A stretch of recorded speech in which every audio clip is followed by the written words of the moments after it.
Ibadah Natal pada hari ini kita lakukan dengan pengakuan bahwa pertolongan kita datang dari Tuhan, pencipta langit dan bumi serta segala isinya. Tuhan yang tidak pernah meninggalkan perbuatan tangannya.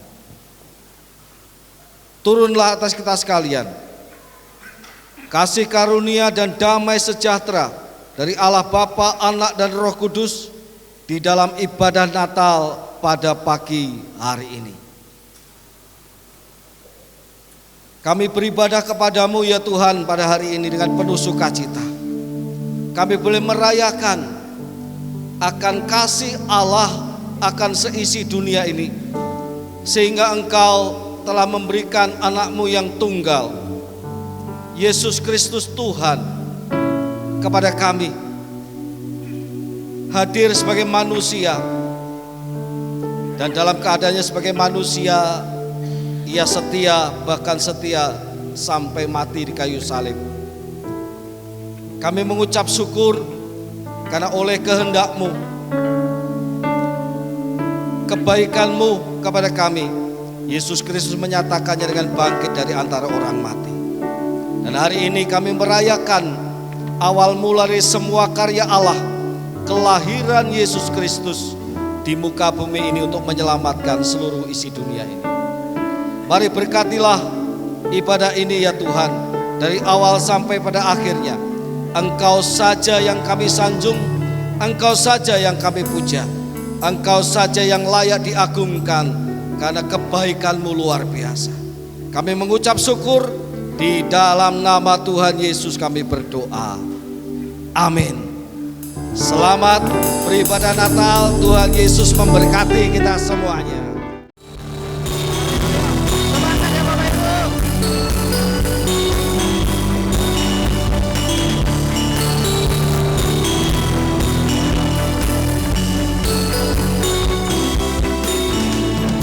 Tinggi-tinggi dalam surga, negara Tuhan yang kudus. Telah bernyanyi juga di hadapan penuh. Sama-sama katakan.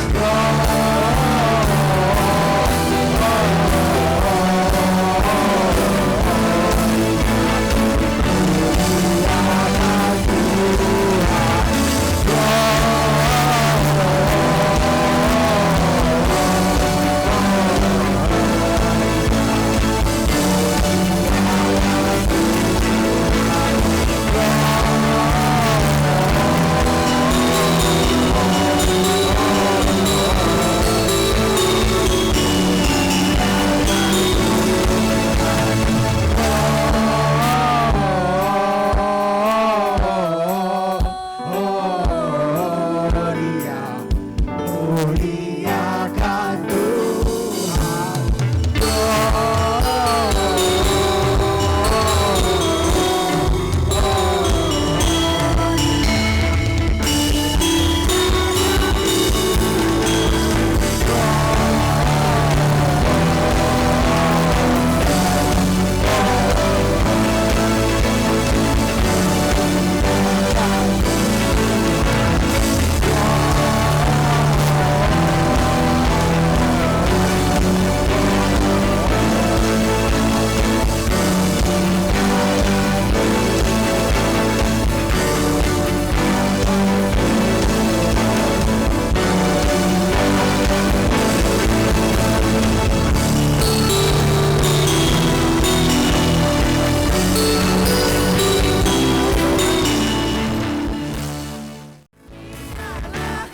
Untuk kami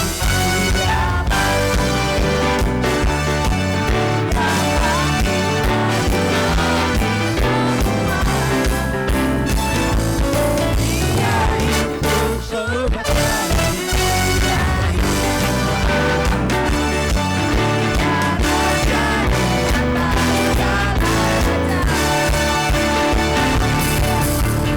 Itu firman Allah yang turun ke bumi, yang jadi sama dengan manusia. Dia Yesus sobat kami.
pujian dan penyembahan yang dapat kami berikan kepada Engkau.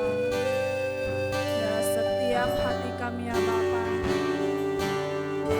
dengan pujian yang terbaik untuk kemuliaan-Mu Tuhan.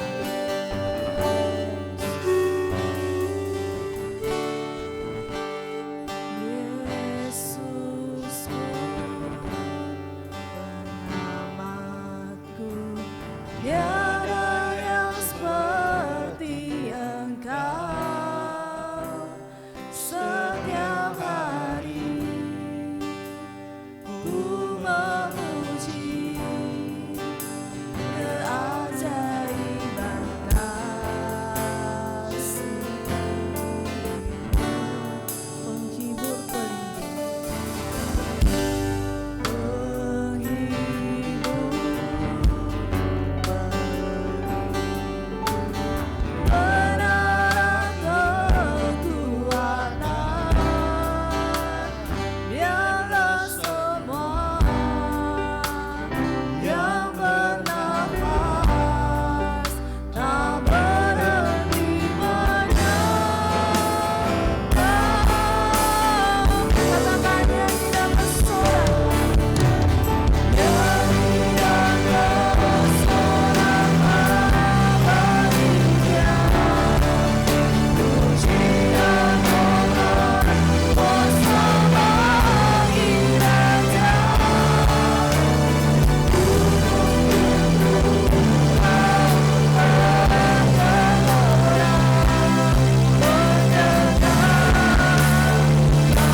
penyelamat kami Tuhan.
Atas perbuatanmu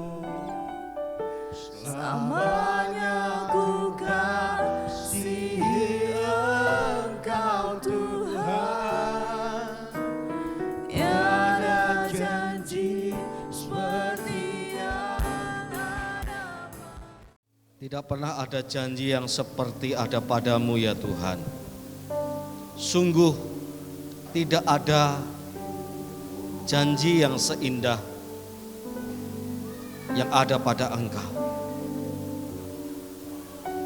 Rancangan-Mu itu indah dan baik bagi kami. Setiap kami memperingati Natal, kami sebenarnya memperingati akan pemenuhan janji Tuhan, pemenuhan rencana Tuhan untuk penyelamatan umat manusia. Betapa berbahagianya kami Tuhan, kalau kami mendapati diri kami ada dalam iman kepada Yesus Kristus, iman yang menyelamatkan itu, iman yang membuat kami percaya bahwa dosa-dosa kami sudah dihapuskan dan keselamatan kekal Tuhan anugerahkan kepada kami semua. Terima kasih Tuhan, terima kasih. Tidak sampai berhenti di sana. Ada janji-janji Tuhan yang indah dalam penyertaan Tuhan dalam hidup kami. Kalau kami ada sebagaimana kami ada sekarang ini, tidak lebih dan tidak kurang, semata-mata karena kebaikan Tuhan. Kami boleh menikmati hidup. Kami boleh menikmati kekuatan yang Engkau berikan. Kami boleh menikmati kemenangan semata-mata karena Engkau ada bersama-sama dengan kami. Pagi hari ini kami mau merenungkan firman-Mu.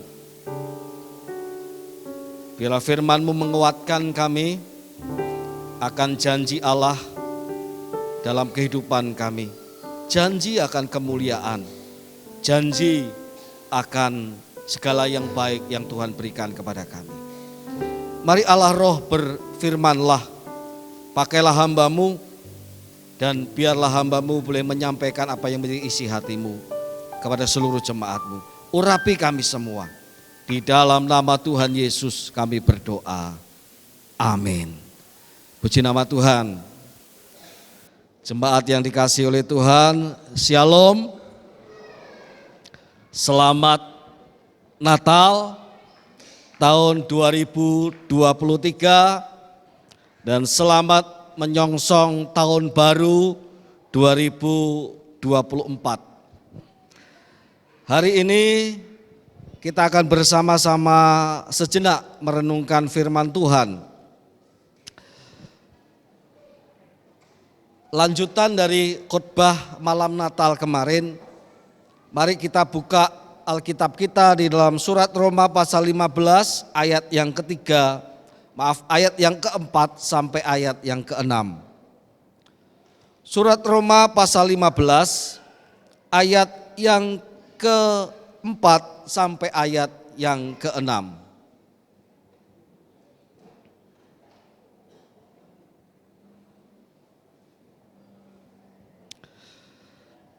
Mari kita simak pembacaan firman Tuhan ini. Sebab segala sesuatu yang ditulis dahulu telah ditulis untuk menjadi pelajaran bagi kita, supaya kita teguh berpegang pada pengharapan oleh ketekunan dan penghiburan dari kitab suci. Semoga Allah, sumber ketekunan dan penghiburan, memberikan kepada kamu hidup yang sehati sepikir sesuai dengan kehendak Yesus Kristus Yesus. Sehingga dengan satu hati dan satu suara kamu memuliakan Allah dan Bapa Tuhan kita Yesus Kristus. Tema khotbah Natal pada hari ini adalah satu hati dan satu suara memuliakan Allah. Hari-hari ini kita tidak asing dengan kata-kata tegak lurus mengikuti Bapak X. Tegak lurus pada Ibu Y.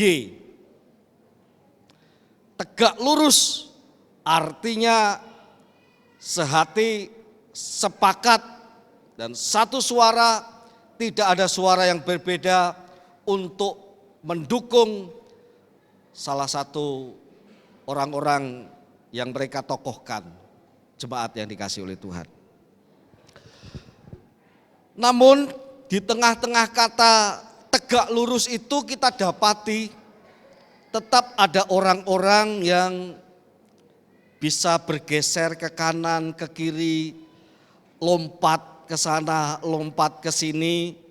Artinya tegak lurus yang dikatakan oleh orang-orang yang selama ini kita dengarkan lewat media televisi tidak sepenuhnya juga terjamin tegak lurusnya.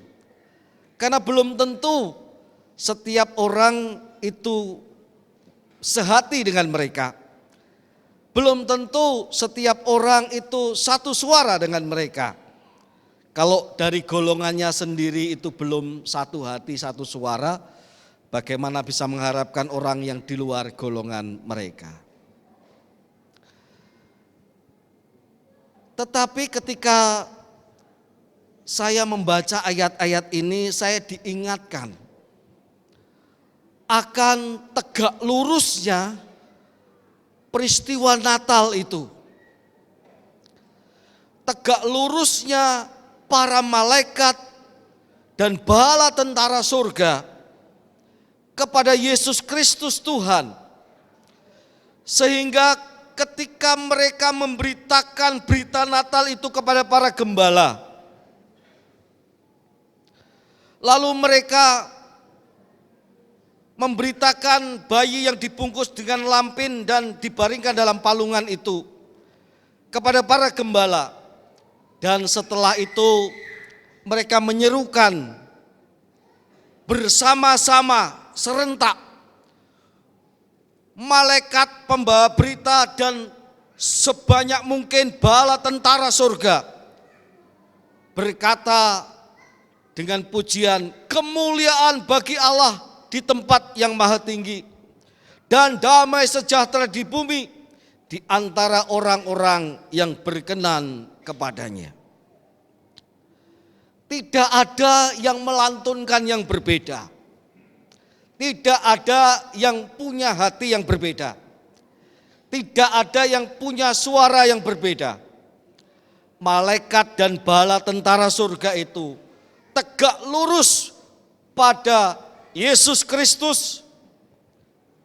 Mereka tegak lurusnya itu diungkapkan dengan sebuah paduan suara surgawi yang sangat megah, yang mengagungkan Allah di tempat yang maha tinggi dan sekaligus memberitakan damai sejahtera di bumi.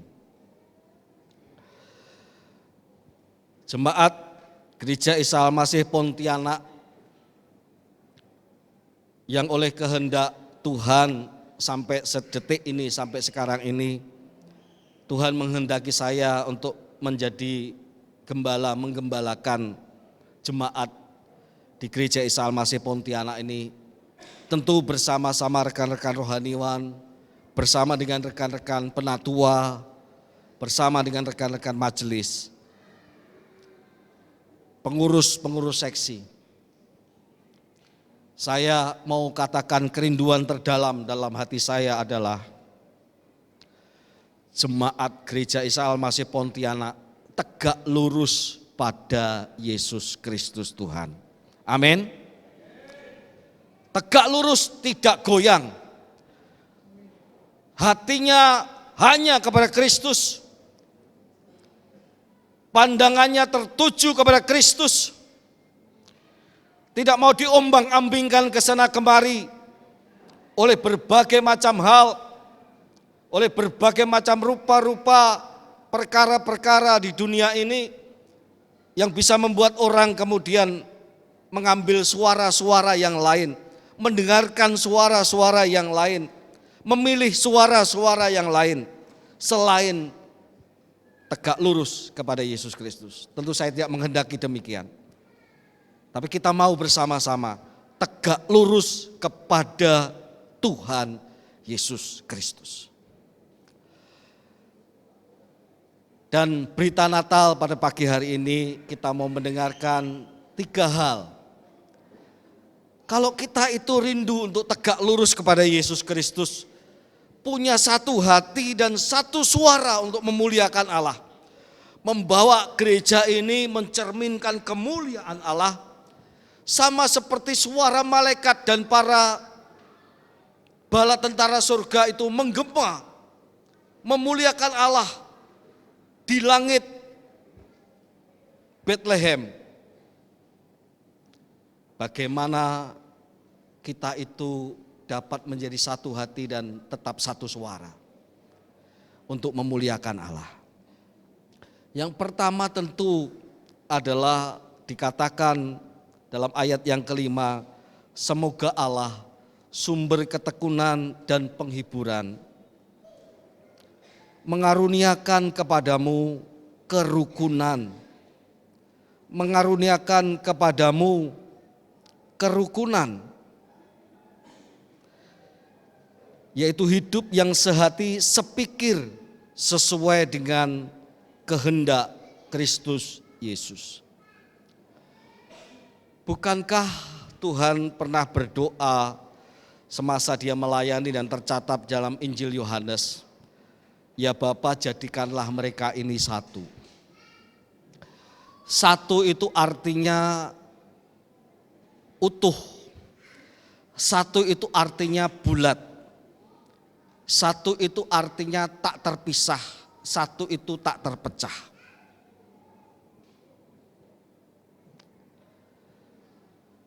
Satu itu artinya satu kesatuan. Yang oleh firman Allah dikatakan satu hati dan satu pikiran. Dalam terjemahan baru yang lama dikatakan kerukunan. Ya, kerukunan, kesatuan hati, kesatuan pikiran adalah modal yang dikehendaki oleh Yesus Kristus untuk kita dapat menjadi satu hati, satu suara untuk kemuliaan Allah, untuk memuliakan Allah. Bapak Ibu sekalian, jemaat yang dikasihi oleh Tuhan, betapa untuk menjadi rukun itu tidak mudah, bukan? Betapa untuk menjadi sehati sepikir itu tidak mudah. Kok orang banyak, suami istri saja untuk bisa sehati sepikir butuh perjalanan yang panjang. Butuh untuk memadukan, menerima perbedaan, dan juga mengupayakan kesamaan yang sudah ada.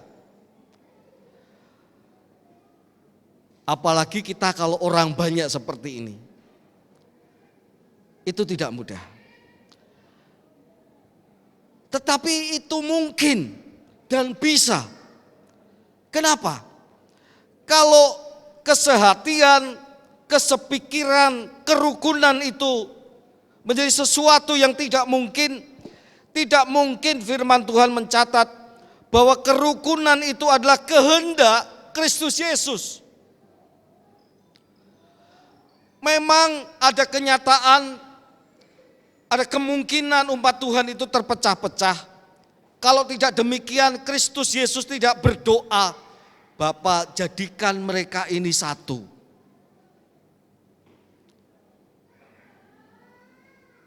Tetapi jangan pernah kita berpikir bahwa kerukunan itu mustahil. Tidak, Bapak Ibu.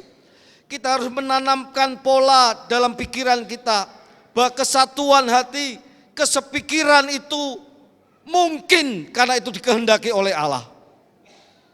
Kerukunan itu pasti karena itu dikehendaki oleh Allah.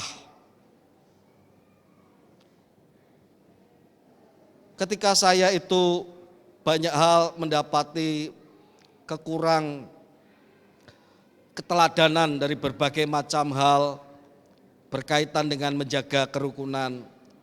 Suatu saat ada seorang teman saya yang baru mengikuti sebuah pertemuan pemuda.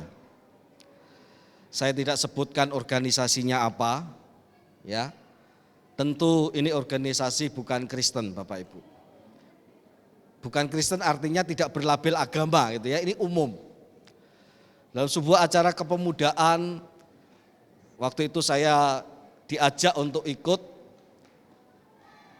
tetapi saya mengatakan untuk kali ini saya tidak bisa, lain kali aja saya ikut, saya bilang begitu. Lalu teman saya yang berangkat di sebuah acara kepemudaan, dan ketika pulang mereka senyum-senyum, dia bilang kepada saya, luar biasa Pak Denny. Pak Denny enggak ikut rugi, kata begitu. Nah, memangnya kenapa? Wah, acaranya ramai. Ramai ketika rapat itu, wow, banyak suara, perbedaan terjadi. Ada yang ngomong A, ada yang ngomong B, ada yang ngomong C. Tetapi semuanya punya hak untuk berbicara. Tetapi tidak ada yang mengeraskan hati, Pak. Tidak ada yang sampai gebrak meja. Tidak ada yang sampai mau pukul temannya. Tidak ada yang sampai kemudian maju ke depan dan tunjuk-tunjuk panitia sidang kepemudaan itu. Tidak ada, semua orang berdiri di tempat menyuarakan apa yang menjadi keinginannya, apa yang menjadi pendapatnya. Semua ditampung, diterima begitu rupa. Meskipun ada perbedaan dan kadang-kadang perbedaan itu cukup frontal. Tetapi begitu keluar dari ruang pertemuan itu, ruang sidang itu, tidak ada permusuhan. Semua berangkulan, semua bergandengan tangan. Yang seperti ini Pak Denny, katakan seorang pemuda kepada saya. Tidak pernah saya lihat dimanapun juga kecuali di kongres kepemudaan ini.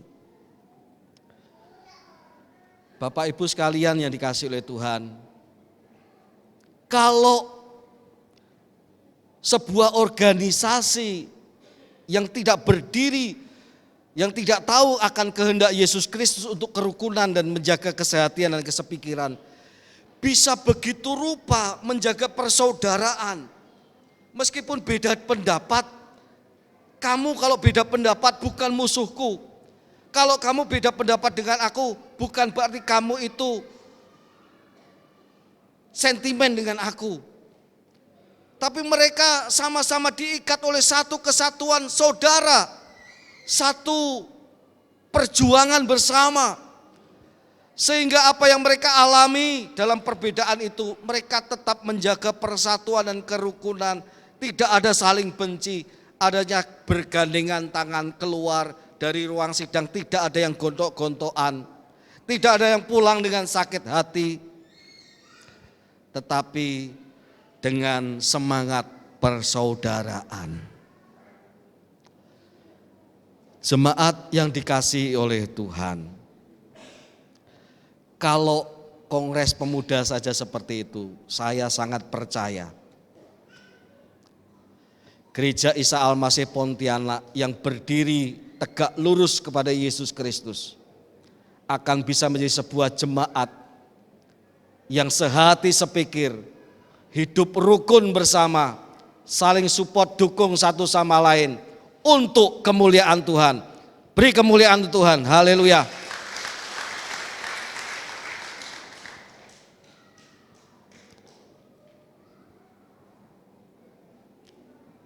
Tidak ada perkara yang lebih sulit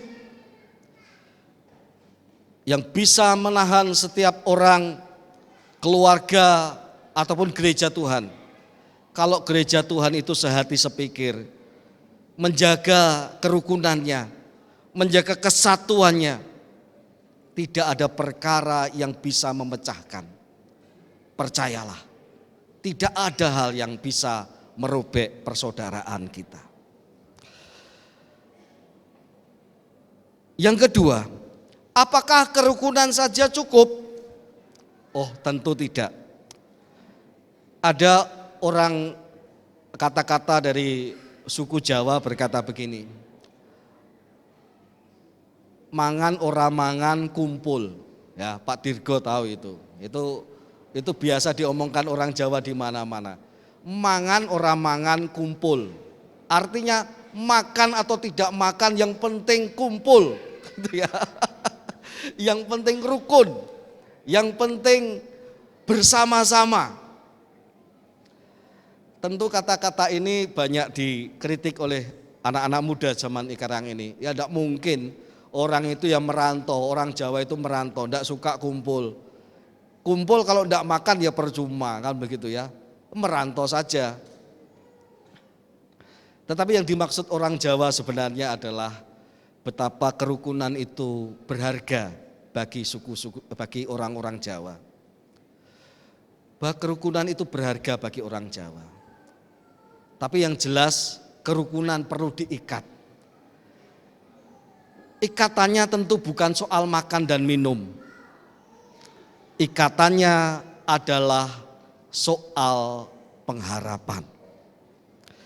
Ayat yang keempat dikatakan, sebab segala sesuatu yang ditulis dahulu telah ditulis untuk menjadi pelajaran bagi kita, supaya kita teguh berpegang pada pengharapan. Jadi kerukunan itu direkatkan lemnya atau perekat dari kerukunan itu ada pengharapan. Pengharapan bukan pengharapan saya saja, bukan pengharapan Pak Suryadi saja, bukan pengharapan Pak Andreas Lonardi saja, bukan pengharapan Pak Ahok yang di belakang sana saja, tapi pengharapan yang dimiliki oleh setiap orang percaya. Setiap kali Rasul Paulus menulis tentang pengharapan, ada banyak hal yang ditulisnya tentang pengharapan itu. Tapi satu hal, kalau kita mau rangkum, apa itu pengharapan yang dimaksud oleh Rasul Paulus? Pengharapan akan kemuliaan yang diberikan oleh Allah. Bapak Ibu, tahukah Bapak Ibu bahwa Allah punya maksud bukan hanya memakai kita, tapi Allah bermaksud menjadikan kita cerminan kemuliaannya. Tahukah Bapak Ibu ketika Allah memanggil kita bukan untuk dihukum, tetapi untuk dimuliakannya di tengah-tengah dunia ini. Maka pengharapan akan kemuliaan yang diberikan oleh Allah itu mesti ada dalam pikiran dan hati kita. Aku punya pengharapan akan Allah yang memuliakan hidupku. Sama seperti aku juga tahu Allah juga memberikan pengharapan itu kepada Bapak Ibu jemaat yang dikasihi oleh Tuhan. Kepada Pak Martono, kepada Pak Gersom, kepada Pak RT. Ya, hadir Pak RT. Kepada Pak Tanto, kepada kita semua ada pengharapan kemuliaan Allah. Allah memanggil kita bukan untuk diterpurukkan, tapi untuk dimuliakan. Amin. Amin Bapak Ibu. Oleh sebab itu dalam pengharapan bersama ini kita berkata tegak lurus pada Yesus Kristus. Sebab pada Yesus Kristus, pada iman pada Yesus Kristus, pada persaudaraan kita sebagai umatnya Tuhan Yesus Kristus, sebagai umat tebusan Tuhan, kita berpengharapan akan kemuliaan yang Allah sediakan buat kita. Mari oleh sebab itu kita melihat satu sama lain. Yuk kita tengok kanan kiri kita tengok. Nah, wajah yang mulus, yang berbedak, ya, yang putih, yang hitam atau yang ada kukulnya, yang ada ini ya. Semuanya adalah wajah-wajah kemuliaan Allah. Amin. Kalau ada wajah kemuliaan Allah, kita bisa berkata, kulihat di wajahmu apa? Kemuliaan Raja. Kalau saya melihat di wajahmu kemuliaan Raja, meskipun engkau mungkin beda pendapat dengan aku, itu tidak mengurangi bahwa Allah juga ingin memuliakan kamu sama seperti memuliakan aku. Sehingga kita bisa bergandengan tangan, tetap tegak lurus bersama Yesus Kristus. Yang terakhir, yang ketiga, apa perekatnya supaya kita itu hidup rukun? Bapak Ibu, yang terakhir adalah khotbah saya yang kemarin malam dalam ibadah Natal. Yang kuat menolong yang lemah. Natal merubah setiap orang. Bukan yang kuat menelan yang lemah. Sebagaimana ditunjukkan oleh alam ini. Predator memangsa binatang-binatang yang lebih lemah. Rantai makanan yang paling tinggi itu menjadi penguasa atas binatang-binatang yang lain yang lebih lemah. Pemburu yang tidak pernah diburu, yang kuat menelan yang lemah. Tetapi ayat pertama dalam Roma pasal 15, yang kuat wajib menanggung kelemahan orang yang tidak kuat. Inilah berita Natal. Allah yang kuat, Allah yang perkasa, melihat manusia itu apalagi berdosa, telan saja masukkan neraka. Tetapi kita tidak melihat Allah yang hanya berpikir tentang neraka, tetapi Allah yang kuat itu berpikir tentang penyelamatan, yaitu yang kuat menanggung yang lemah, yang kuat mengangkat yang lemah. Bayi Yesus hadir di Bethlehem menandakan kepedulian Allah tentang kepada orang-orang yang lemah sama seperti kita ini. Oleh sebab itu, kerukunan dapat dibangun bukan atas dasar kecongkakan, tapi atas dasar kerendahan hati, kesediaan melayani. Yang kuat tidak menyombongkan diri, tapi yang kuat mau merendahkan diri dan melayani yang lemah. Kalau kita tadi melihat ada binatang di dunia binatang, dunia alam yang kejam, yang kuat memangsa yang lemah. Toh Allah tetap bisa menunjukkan kepada kita tidak sepenuhnya demikian. Ada video klip yang akan kita lihat. 2 contoh saja saya minta untuk diputarkan.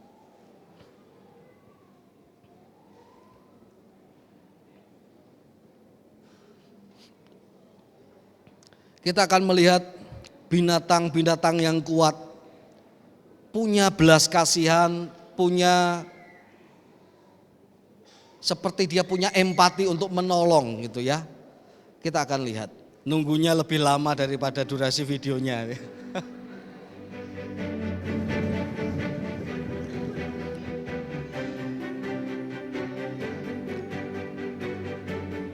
Seekor macan tutul dengan seekor kera.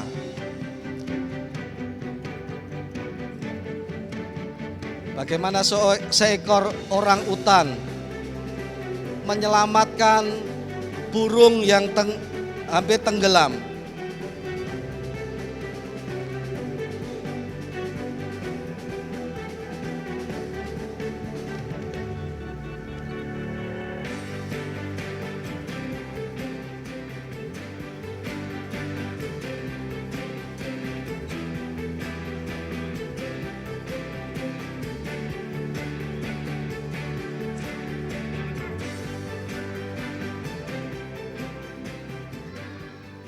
Ya, 2 contoh sederhana saja.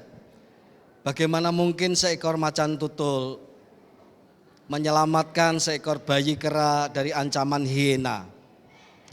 Bagaimana seorang orang utan punya hati untuk menolong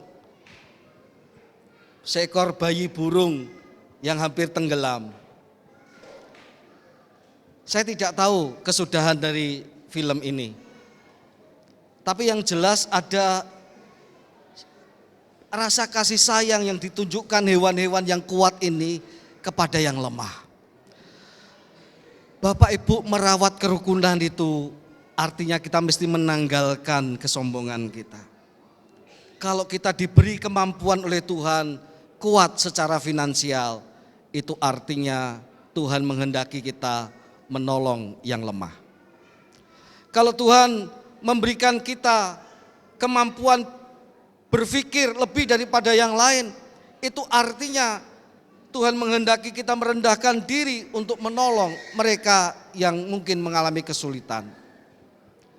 Kalau Tuhan tolong kita, berkati kita dengan badan yang kuat, itu artinya kita perlu menggunakannya untuk menolong mereka yang sedang mengalami kelemahan tubuh. Dan ada banyak hal yang lain. Tuhan berikan kita pengalaman yang banyak. Kita raksasa dalam pengalaman. Makan asam garam dalam hidup ini. Itu artinya Tuhan menghendaki kita membagikannya kepada mereka yang belum berpengalaman. Yang maju, mengajak yang kurang maju untuk maju bersama-sama. Itu merawat kerukunan di umat Tuhan ini. Bayi Bethlehem itu, Yesus Kristus itu mengundang kita untuk hidup rukun. Sebab bayi itu menghendaki damai sejahtera di antara orang-orang yang berkenan kepadanya. Bayi itu mendatangkan damai dalam hati kita semua. Mari satu hati, satu suara memuliakan Tuhan. Jemaat Gereja Isa Al-Masih Pontianak, Tuhan Yesus memberkati kita semuanya.